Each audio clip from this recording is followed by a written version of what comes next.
रुक करेंगे तमाम बड़ी खबरों का। सबसे पहले खास खबर, बेंजामिन नेतन्याहू ने कहा था कि इजराइल का सबसे बड़ा दुश्मन याना सिनवार है, एक बंकर में घेर लिया गया है। इसरो में नेतन्याहू ने सिनवार की तुलना हिटलर से करते हुए कहा था कि सिनवार हिटलर की तरह बंकर में ही मारा जाएगा, लेकिन अब यह पता नहीं चल रहा है कि आखिर सिनवार अचानक गायब कहां हो गया है। दूसरी तरफ सऊदी अरब ने ऐसा एक्शन ले लिया है जिस पर भरोसा करना मुश्किल हो गया है। हमास के समर्थकों को सऊदी अरब में गिरफ्तार किया जा रहा है, यहां तक कि सऊदी अरब में फिलिस्तीन का नाम लेने से भी लोग कतरा रहे हैं।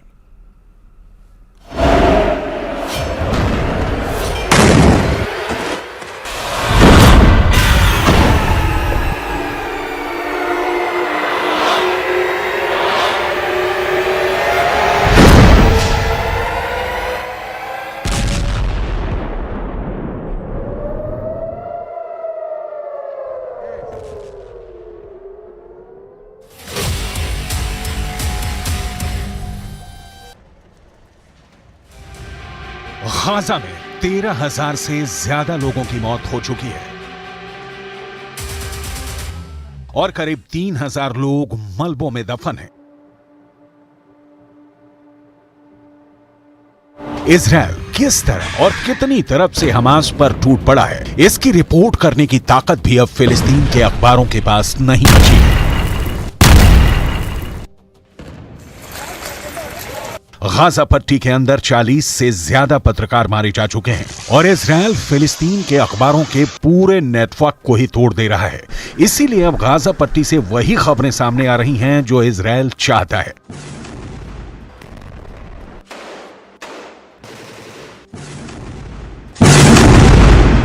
इतने बुरी हालातों के बावजूद भी 57 इस्लामी मुल्क गाजा पट्टी के 20 लाख लोगों के जान और माल की सुरक्षा के लिए कुछ भी नहीं कर पा रहे हैं।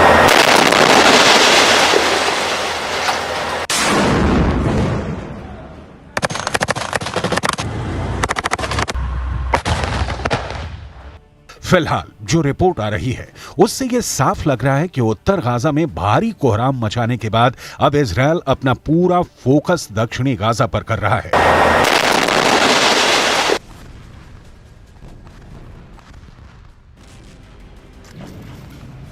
सवाल यह है, अगर उत्तर गाजा और दक्षिण गाजा दोनों में ही इंसानों के रहने लायक स्थितियां नहीं रहेंगी तो आखिर गाजा के लाखों लोग कहां जाएंगे?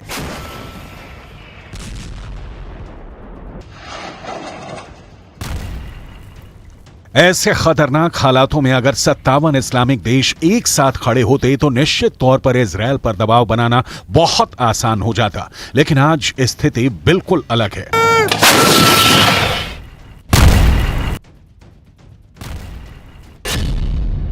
एक तरफ सऊदी अरब है जो हमास का समर्थन करने वाले लोगों पर हंटर चला रहा है, तो दूसरी तरफ तुर्की के राष्ट्रपति एर्दोगान हैं जो दुनिया में जहां कहीं भी जाते हैं गाजा पट्टी के लोगों की बात करके भावुक हो जाते हैं।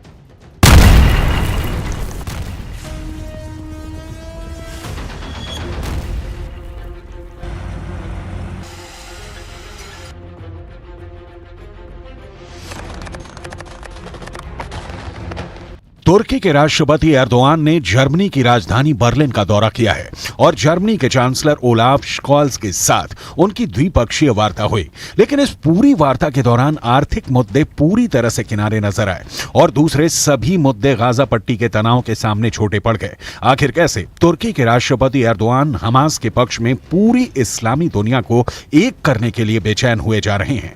ये पूरी हकीकत आपको विस्तार से आगे बताएंगे, लेकिन सबसे पहले बात करेंगे सऊदी अरब की, जहां एक ऐसी घटना हुई है जिस पर यकीन करना नामुमकिन नजर आता है। एक ब्रिटिश एक्टर और प्रेजेंटर इस्लाह अब्दुल रहमान फिलिस्तीन के लोगों के लिए सहानुभूति व्यक्त कर रहे थे, लेकिन उन्हें सहानुभूति व्यक्त करने से भी रोका गया और सऊदी अरब की पुलिस ने उन्हें हिरासत में भी ले लिया।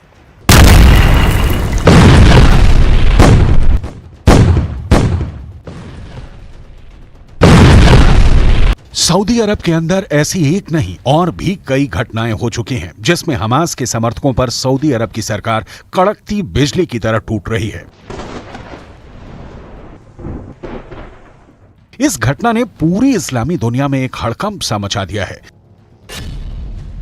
दरअसल ब्रिटिश एक्टर इस्लाह अब्दुल रहमान उम्रा करने के लिए सऊदी अरब गए थे।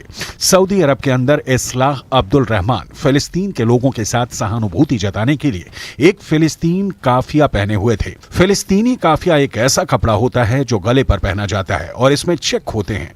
फिलिस्तीन का आंदोलन करने वाले बड़े नेता यासिर अराफात अक्सर फिलिस्तीनी काफिया पहनते थे और यह फिलिस्तीनी काफिया एक तरह से यासिर अराफात की पहचान बन गया था। अब्दुल रहमान ने एक ऐसा ही फिलिस्तीनी काफिया सऊदी अरब के अंदर भी पहना हुआ था और इसीलिए सऊदी अरब की पुलिस ने उन्हें हिरासत में लिया और घंटों तक पूछताछ।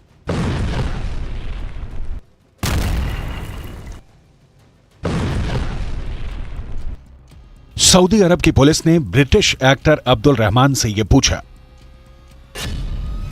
कि वो कब से सऊदी अरब में हैं, सऊदी अरब में वो कहां गए हैं। अब्दुल रहमान को एक संदिग्ध की नजर से देखा गया। अब्दुल रहमान की उंगलियों के निशान लेने के बाद उनको रिहा तो कर दिया गया।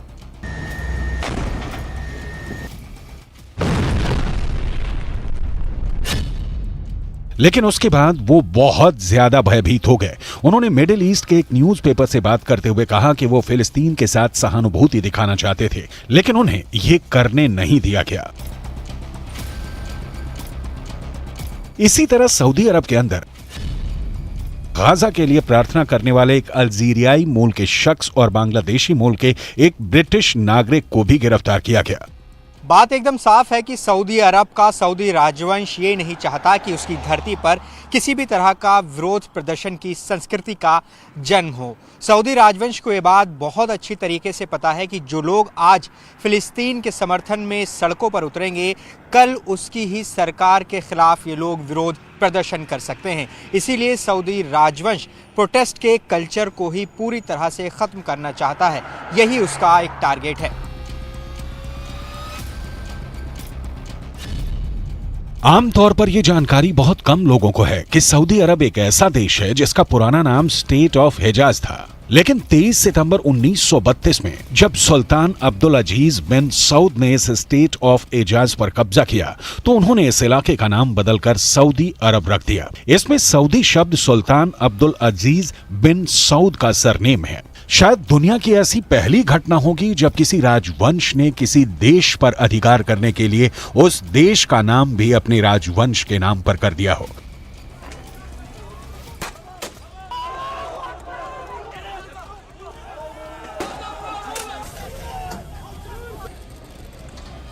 एक तरफ सऊदी अरब हमास के समर्थकों पर हंटर चला रहा है, उन्हें गिरफ्तार कर रहा है और उनको यह नसीहत दे रहा है कि किसी भी तरह का प्रदर्शन स्वीकार नहीं किया जाएगा। जबकि दूसरी तरफ तुर्की के राष्ट्रपति एर्दोआन पिछले 1 महीने से लगातार आंसू बहा रहे हैं। तुर्की के राष्ट्रपति एर्दोआन ने बर्लिन का दौरा किया और इस दौरान उनकी द्विपक्षीय वार्ता जर्मनी के चांसलर ओलाफ स्कोल्स के साथ हुई है। एर्दोआन आर्थिक मुद्दों पर बातचीत करने के लिए बर्लिन आए थे, लेकिन सारा मामला खटाई में पड़ गया और सबसे ज्यादा मतभेद गाजा के मसले पर हो गए। जर्मनी को तुर्की के राष्ट्रपति एर्दोआन की वो बात सबसे ज्यादा नागवार गुजरी जिसमें एर्दोआन ने जर्मनी के इजराइल को किए जा रहे समर्थन को लेकर एक ऐतिहासिक तंज कसा। तुर्की के राष्ट्रपति एर्दोआन ने कहा कि जर्मनी इस अपराध बोध से ग्रस्त होकर के इजरायल का समर्थन करने के लिए मजबूर है कि दूसरे विश्व युद्ध में यहूदियों का जो नरसंहार हुआ उसमें जर्मनी के तानाशाह हिटलर की एक बहुत बड़ी भूमिका थी। यही बात किस तरह तुर्की के राष्ट्रपति ने संकेत में कही, जरा सुनिए। Eğer burada elimiz kolumuz dilimiz bağlı kalırsak bunun tarihi hesabını veremeyiz. Onun için bir borçluluk psikolojisi içerisinde İsrail-Filistin savaşını değerlendirmemek gerekir. Bakın ben rahat konuşuyorum. Çünkü bizim İsrail'e borcumuz yok. Borçlu olsak bu kadar rahat konuşamayız. Ama borçlu olanlar rahat konuşamıyorlar. बयान से बिल्कुल साफ है कि तुर्की के राष्ट्रपति ने कहा कि उनके ऊपर कोई कर्जा नहीं है कि वो इजराइल का समर्थन करने को मजबूर हैं, जबकि इजराइल के तानाशाह ने यहूदियों का नरसंहार। नोट करने वाली बात यह है कि जर्मनी ने अब तक इजरायल को काफी ज्यादा सपोर्ट दिया है। सबसे बड़ी बात यह है कि जैसे ही 7 अक्टूबर को हमास ने इजरायल के खिलाफ हमला शुरू किया, उसके बाद ही जर्मनी के चांसलर ने इजरायल की राजधानी तेल अवीव का दौरा किया और उन्होंने नेतन्याहू से मुलाकात करके इजरायल को हर तरह से मदद का आश्वासन दिया। इतना ही नहीं, जर्मनी हथियारों के तौर पर भी इजरायल की मदद करता रहा है और यही बात तुर्की के राष्ट्रपति एर्दोआन को बहुत ज्यादा परेशान कर रही है और यही वजह है कि उन्होंने जर्मनी के चांसलर के सामने उनकी मौजूदगी में गाजा के मुद्दे को बहुत बड़े पैमाने पर उठाया। Fazlasıyla İsrail'in elinde rehine var. Ve yılların rehineleri, tutsakları İsrail'in elinde. Bunu da görmemiz lazım. Bunu görmezsek bu da haksızlık olur. दूसरे विश्व युद्ध के दौरान जर्मनी के तानाशाह एडोल्फ हिटलर ने यहूदियों का नरसंहार करने के लिए बाकायदा संस्थाएं बनाई थी और इन संस्थानों में पूरे यूरोप के अंदर करीब करीब 60 लाख यहूदियों को मार दिया गया था। एडोल्फ हिटलर एक समाजवादी राष्ट्रवाद की राजनीतिक विचारधारा के अनुयायी थे और हिटलर ने जो कुछ भी किया उसके बाद जर्मनी के अंदर कभी भी कट्टर राष्ट्रवादी पार्टी उभर ही नहीं सकी। लेकिन अब तुर्की के राष्ट्रपति एर्दोआन साफ तौर पर यह कहना चाहते हैं कि अगर हमास ने जो किया वो गलत है, तो अब गाजा के अंदर जो इजरायल कर रहा है उसकी भी निंदा होनी चाहिए।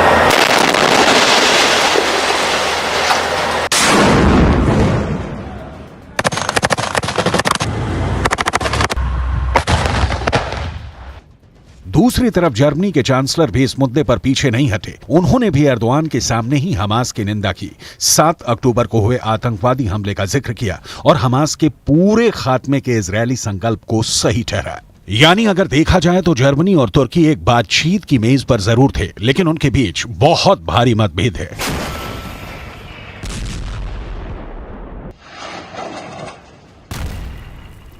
Ich will das noch einmal unterstreichen.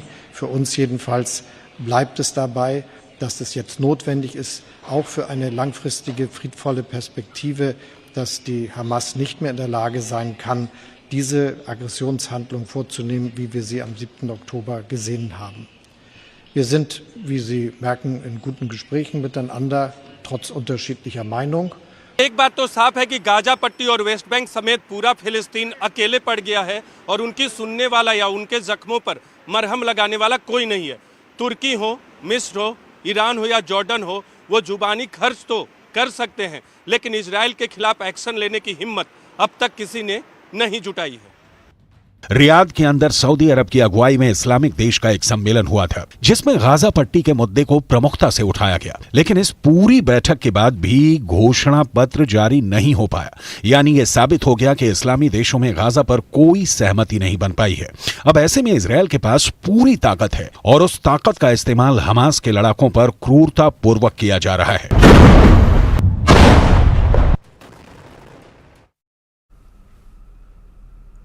और गाजा के अस्पतालों में मरीज सफेद झंडे लेकर भाग रहे हैं। अल शिफा अस्पताल के अंदर तीसरे दिन भी इसराइल का कहर जारी है और सबसे बड़ी बात ये कि फिलिस्तीन के सभी अखबारों ने एक बहुत चौंकाने वाली खबर छापी है। दावा यह किया गया है कि इजराइल की आर्मी ने 7 अक्टूबर की तारीख को अपने ही देश के नागरिकों को मार डाला। मामूली मौत नहीं थी, बाकायदा लड़ाकू विमानों से बम बरसाए गए। लेकिन इस दावे का पूरा सच हमने ढूंढ निकाला है, देखिए।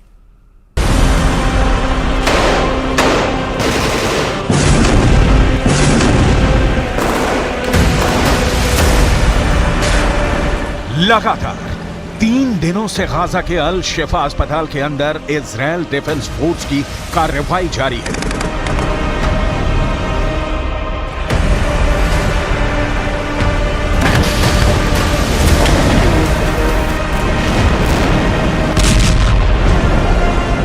और अब जिस तरह की तस्वीर और जिस तरह की खबरें सामने आ रही हैं, अरब मुल्कों और फिलिस्तीन के समर्थकों के अंदर गुस्सा बढ़ता जा रहा है।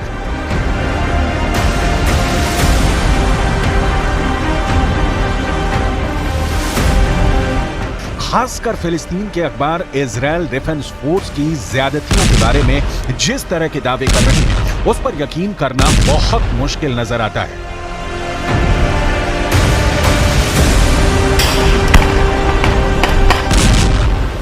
फिलिस्तीन के अखबार लिख रहे हैं कि अल शिफा अस्पताल के अंदर इजरायल की डिफेंस फोर्स ने घोषणा की है कि सिर्फ 1 घंटे के अंदर अल शिफा अस्पताल को पूरी तरह से खाली कर दिया जाए। इस पर इजराइल डिफेंस फोर्स ने क्या कहा है ये आपको आगे बताएंगे, लेकिन सबसे पहले अल शिफा अस्पताल की परिस्थितियों पर बात करेंगे।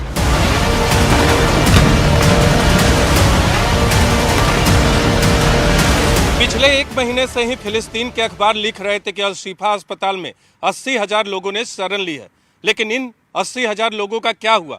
क्या ये लोग अल शिफा अस्पताल छोड़ के जा चुके हैं या फिर अल शिफा अस्पताल के कैंपस में ही मौजूद हैं? इस बारे में अब तक कोई रिपोर्ट सामने नहीं आई है। हालांकि जो रिपोर्ट्स फिलिस्तीन के अखबारों के द्वारा दी जा रही हैं वो ये है कि अल शिफा अस्पताल के अंदर अभी भी 500 से ज्यादा मरीज हैं और लगभग 250 के करीब कर्मचारी इस वक्त भी मौजूद हैं, जबकि अल शिफा अस्पताल के अंदर 4,500 कर्मचारी नौकरी करते हैं। इससे साफ पता चलता है कि अस्पताल लगभग खाली हो चुका है। लेकिन अब फिलिस्तीन के अखबारों में यह खबर छपी है कि जो मरीज अल शिफा अस्पताल के अंदर थे वो सफेद झंडा लेकर अस्पताल से भाग रहे हैं, वो पैदल भागते हुए अस्पताल को छोड़ रहे हैं। फिलिस्तीन के अखबारों का दावा है कि इजराइल की आर्मी ने कई लोगों को बंधक भी बना लिया है। इसके अलावा जो लोग अस्पताल के बाहर नजर आ रहे हैं उनकी तलाशी कपड़े उतार कर की जा रही है।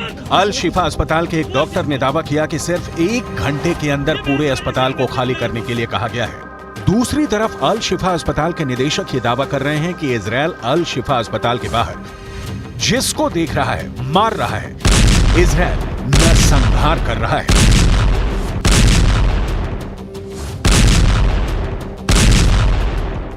इन सब के अलावा अल शिफा अस्पताल में मरीजों पर जो गुजर रही है वो अलग कहानी बयां कर रही है। अल शिफा अस्पताल में 4 प्री मैच्योर नवजात बच्चों की मौत की खबरें सामने आ रही है। इसके अलावा आईसीयू में कोई नहीं है। बिजली न होने की वजह से इलाज की सारी संभावनाएं अल शिफा अस्पताल में खत्म हो चुकी हैं। लेकिन इजराइल डिफेंस फोर्स इन सभी बातों का खंडन कर रही है। इजराइल डिफेंस फोर्स का कहना है कि अस्पतालों को खाली करने के लिए 1 घंटे के मोहलत देने के दावे गलत हैं। इजराइल डिफेंस फोर्स लगातार अपने पक्ष को और मजबूती देने की कोशिश कर रही है। इजराइल डिफेंस फोर्स ने एक डे केयर सेंटर पर कब्जा कर लिया और यह दावा किया कि उसके डे केयर सेंटर से बहुत सारे हथियार मिले और उनमें से ज्यादा हथियार ईरान के बने हुए, यानी कि अगर देखा जाए तो इजराइल डिफेंस फोर्स ईरान को इस पूरे मामले में घसीटने की जबरदस्त कोशिश कर रही है। बड़ी बात यह भी है कि इजराइल डिफेंस फोर्स ने यह दावा किया है कि इस डे केयर सेंटर से ड्रोन भी मिले हैं और ये ड्रोन भी ईरान के बने हुए हैं। ईरान के ड्रोन ने यूक्रेन के युद्ध में भारी कोहराम मचाया था और यूक्रेन के अंदर जिस तरह से लोगों को घुटनों पर ला दिया था ये पूरी दुनिया को पता है और ऐसे में हमास के पास से ईरान के ड्रोन का मिलना खतरनाक संकेत है। इस बीच इजराइल के एक अखबार ने यह दावा किया कि 7 अक्टूबर को नोवा म्यूजिक फेस्टिवल में जो लोग मारे गए थे उसमें कई लोग इजराइल के लड़ाकू विमानों द्वारा गिराए गए बमों से मारे गए। जैसे ही ये खबर अखबारों में छपी, फिलिस्तीन के तमाम अखबारों ने ये हेडलाइंस लगानी शुरू कर दी कि नोवा म्यूजिक फेस्टिवल में मारे गए लोगों को इजराइल ने ही मारा है। हालांकि इसका पूरा सच क्या है आगे हम बताएंगे, लेकिन सबसे पहले यह जानना जरूरी है कि आखिर नोवा फेस्टिवल क्या था और इस नोवा फेस्टिवल में हुए आतंकी हमले ने इजराइल को कितना बड़ा घाव दिया है। दरअसल 7 अक्टूबर को जब इजराइल पर हमास ने आतंकवादी हमला किया था, उसी दिन गाजा की सीमा से थोड़ी दूर इजराइल के अंदर मशहूर नोवा फेस्टिवल चल रहा था। यह म्यूजिक फेस्टिवल इजराइल के अंदर हर साल बहुत धूमधाम से मनाया जाता है और इस फेस्टिवल में हजारों की संख्या में युवा शामिल होते हैं। इस नोवा फेस्टिवल में करीब 4,000 लोग शामिल थे और जैसे ही आतंकवादियों ने हमला किया, फेस्टिवल में भगदड़ मच गई और लोग भागने लगे। इस बारे में इजराइल के एक अखबार में बहुत बड़ा और नया दावा किया है। आगे आपको बताएंगे कि यह दावा क्या है, लेकिन सबसे पहले यह जानना जरूरी है कि आखिर नोवा म्यूजिक फेस्टिवल में कैसे सबसे ज्यादा लोग मारे गए। 7 अक्टूबर को इजराइल पर हुए आतंकवादी हमले में इजराइल के 1200 से ज्यादा लोग मारे गए थे, लेकिन यहां पर नोट करने वाली बात यह है कि इनमें से 360 लोग नोवा म्यूजिक फेस्टिवल में मारे गए थे। यानी अगर देखा जाए तो आतंकवादी हमले में जितने लोग मारे गए उसके 1/4 लोग यानी 25% लोग सिर्फ नोवा म्यूजिक फेस्टिवल में ही मार दिए गए। यहां तक कि इसी नोवा म्यूजिक फेस्टिवल से 50 लोगों को बंधक भी बनाया गया, जिसमें लड़कियां भी शामिल थी। इस नोवा म्यूजिक फेस्टिवल की कई तस्वीरें भी मौजूद हैं, जैसे इस लड़की का नाम ओटेल बेन है जिसकी उम्र 23 साल की थी और ये नोआ म्यूजिक फेस्टिवल में हमास के आतंकियों का शिकार हो गए। इसी तरह करीन जानिद 24 साल की थी और नोआ म्यूजिक फेस्टिवल में ही इनकी हत्या कर दी गई। नोआ म्यूजिक फेस्टिवल में डीजे 42 साल के मतान किडो की भी इसी फेस्टिवल में हत्या कर दी गई थी। शीरा आलोन और अमित लाहो की उम्र करीब 23 साल थी। ये दोनों लड़कियां बचपन की दोस्त थीं और ये नोआ म्यूजिक फेस्टिवल में आतंकियों के द्वारा मार दी गईं। अब ऐसे में बड़ा सवाल ये उठता है कि क्या हमास ने नोआ म्यूजिक फेस्टिवल पर हमले की कोई प्लानिंग की थी या ये महज संयोग था कि हमास के लड़ाकों को नोआ म्यूजिकल फेस्टिवल के रूप में आसान शिकार मिल गया था। इस पर इजराइल के अखबार ने बहुत बड़ा दावा किया है। इजराइल के अखबार का दावा है कि जब आतंकवादियों ने हमले के पहले दिन 7 अक्टूबर को ड्रोन से सर्विलांसिंग की थी तो उनको जानकारी मिली थी कि बॉर्डर के पास ही नोआ म्यूजिक फेस्टिवल चल रहा है और उसी दिन मौके पर ही ये प्लानिंग बनाई गई कि फेस्टिवल पर हमला किया जाएगा। और उसके बाद हमास ने अपने प्रशिक्षित पैराग्लाइडर्स हवा से जमीन पर उतारे जिनके हाथों में बंदूकें थी और इन्होंने अपने अत्याधुनिक बंदूकों से सीधे जमीन पर फायर करके बड़ी संख्या में नोआ म्यूजिक फेस्टिवल में भाग लेने वाले लोगों को मारा था। इसी अखबार ने यह दावा किया है कि जब नोआ म्यूजिक फेस्टिवल पर हमास के आतंकवादी ने हमला किया उस दौरान इजराइल डिफेंस फोर्स के लड़ाकू हेलीकॉप्टर भी आसमान में आ गए थे और उन्होंने आतंकवादियों पर हमला करने की कोशिश की थी। लेकिन इन हमलों में कई इजराइल के नागरिक भी गलती से मारे गए थे जो कि म्यूजिक फेस्टिवल में हिस्सा ले रहे थे। हमास के आतंकियों ने जो किया है उसका बदला इजराइल ने बहुत क्रूरता से लिया है। गाजा में इस वक्त जो कुछ भी हो रहा है पूरी दुनिया में करोड़ों लोगों की रूह कांप गई है। दुश्मन को किस तरह और कितनी बुरी तरह से कुचला जा सकता है इसका बेहतर खतरनाक उदाहरण इजराइल ने पेश किया है। अगर तस्वीर देखेंगे तो शायद आंखें फट जाए क्योंकि गाजा पट्टी के अंदर इजराइल धीरे धीरे अपनी जड़ों को बहुत गहरा कर रहा है और इस खूनी गदर के बीच में सैकड़ों ऐसे लोग नजर आ रहे हैं जो मलबों के अंदर अपने परिवार के सदस्यों की लाशों को तलाश रहे हैं।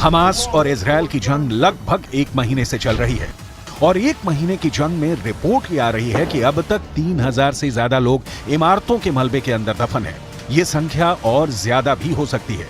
अभी हम आपको एक ऐसे व्यक्ति की तस्वीर दिखा रहे हैं जिसके परिवार के 10 लोगों की मौत इजराइल की एयर स्ट्राइक में हो गई है और परिवार का खुशकिस्मत सदस्य बाकी परिवार के सदस्यों की लाश को मलबे के अंदर से निकालने की कोशिश कर रहा है।